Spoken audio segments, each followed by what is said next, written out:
शहर के बीचों बीच एक बहुत खूबसूरत मंदिर है और उस मंदिर में एक शंकर भगवान की बहुत सुंदर सी प्रतिमा लगी होती है।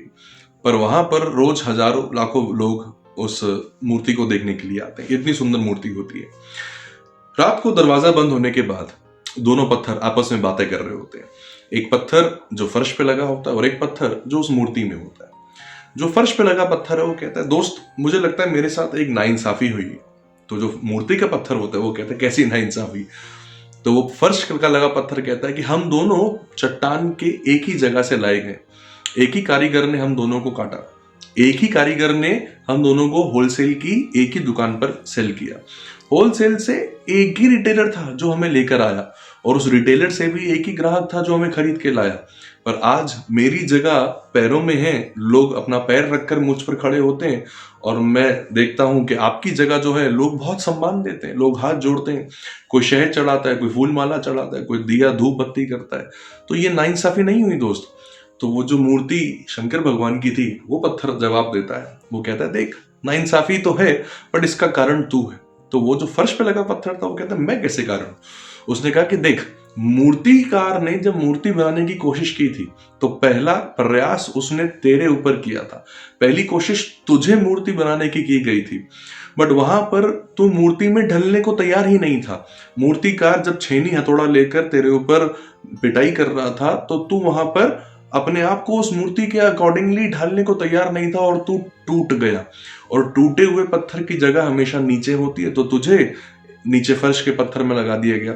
और वही मूर्तिकार जब मेरे ऊपर प्रैक्टिस कर रहा था, जब वो मेरे ऊपर मूर्ति बनाने की कोशिश कर रहा था, मैं उस मूर्तिकार की चोट को सहन करता गया और उसके अकॉर्डिंगली ढलता चला गया।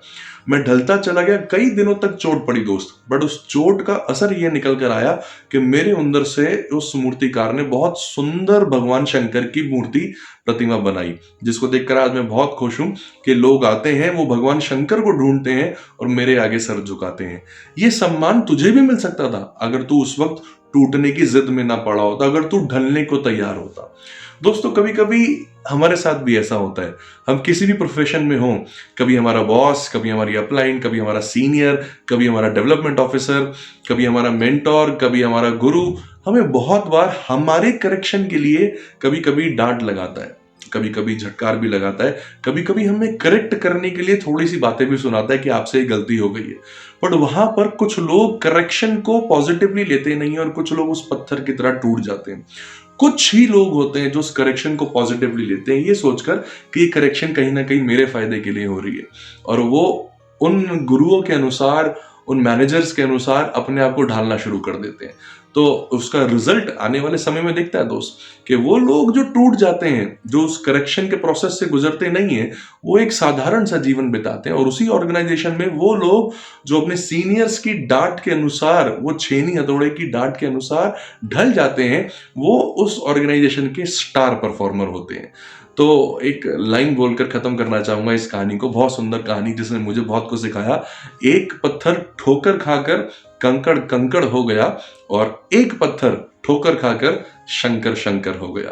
ठोकरें तो दोनों को लगी दोस्त, रिएक्शन ठोकर के बाद उसने डिसाइड किया कि हम क्या बनना चाहेंगे और क्या नहीं। Thank you so very much.